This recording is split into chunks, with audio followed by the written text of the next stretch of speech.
What is up, guys? It's the Sound Alchemist, part of One Mind Syndicate, and today I'm back to talk about Warhammer 40K.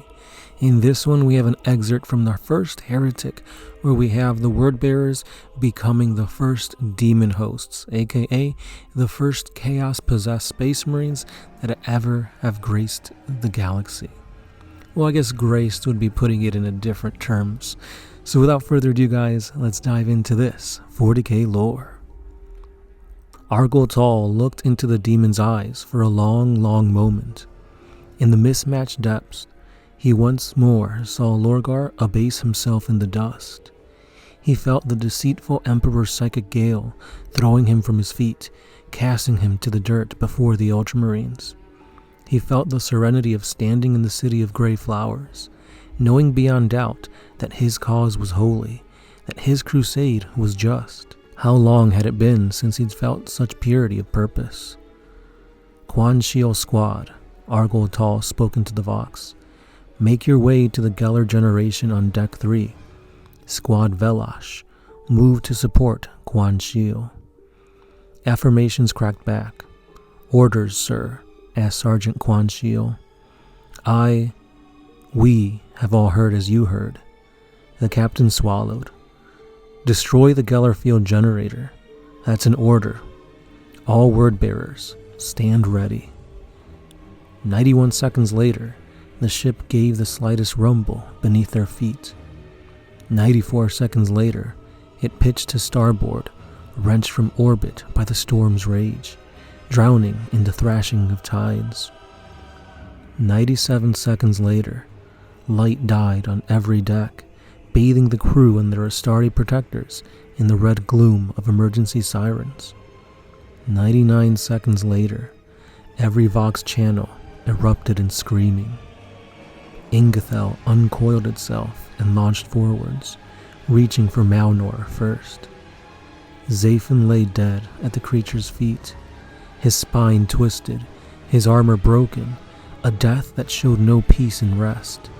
A meter from his outstretched fingers, his black steel Crozius rested on the deck, silent in deactivation. The corpse was called by its helm, its final face hidden, but the chaplain's scream still echoed across the Vox network. The sound had been wet, strained, half drowned by the blood-filling Zaphen's ruptured lungs. The creature turned its head with a predator's grace, stinking saliva trailing in gooey stalagmites between too many teeth.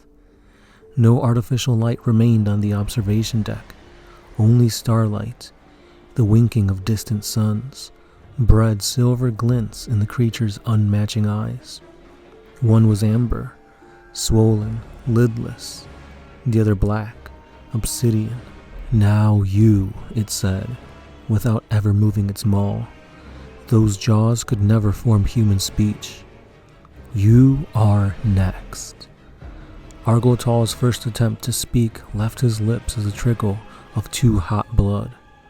It stung his chin as it ran down his face. The chemical-rich shriek of the liquid, of Lorgar's gene-written blood running through the veins of each of his sons, was enough to overpower the stench rising from the creature's quivering, muscular gray flesh. For that one moment, he smelled his own death, rather than the creature's corruption. It was a singular reprieve. The captain raised his bolter in a grip that trembled, but not from fear. This defiance, this was the refusal he couldn't voice any other way. The creature loomed closer. Its lower body was an abomination splicing between serpent and worm, thick-veined and leaving a vicious clear slug trail that stank of unearthed graves. Yes. No. Argol finally forced the words through clenched teeth. Not like this. Like this. Like your brothers. This is how it must be. The bolter barked with a throaty chatter. A stream of shells it hammered into the wall, impacting with concussive detonations that defied the chamber's quiet. Each buck of the gun in his shaking hand sent the next shell wider from the mark. Arm muscles burning, he left the weapon fall with a dull clang. The creature did not laugh. It did not mock him for his failure. Instead, it reached for him with all 4 of his arms, lifting him gently.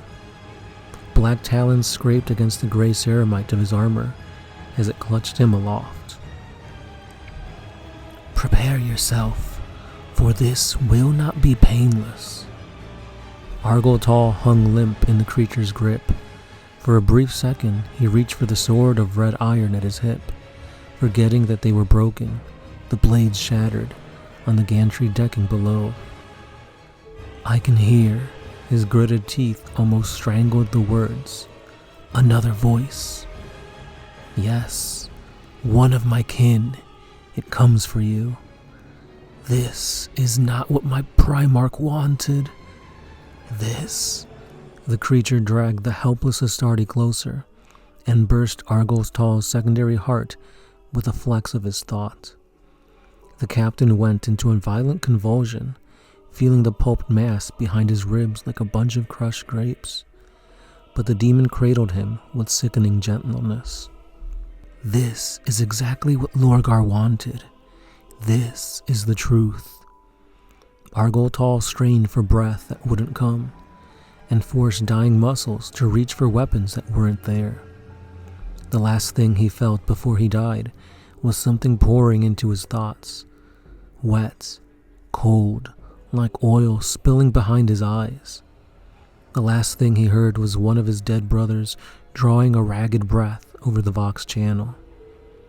And the last thing he saw was Zafin, twitching, rising from the deck on struggling limbs. And as such, the Mara Gal were created. And with that being said, guys, this is the end of this excerpt that literally showcases you just how horrifying these demons are. Now, keep in mind, these are word-bearer Astartes, and they are terrified at just what is happening before them. Like, this is literally the first possession in the entire 40K, or I guess 30K era, and this is what literally spurs on chaos to just possess more. So all these chaos followers, all these possessed chaos space marines, they probably went through something, if not just as sinister, probably something worse in order for them to be possessed like that.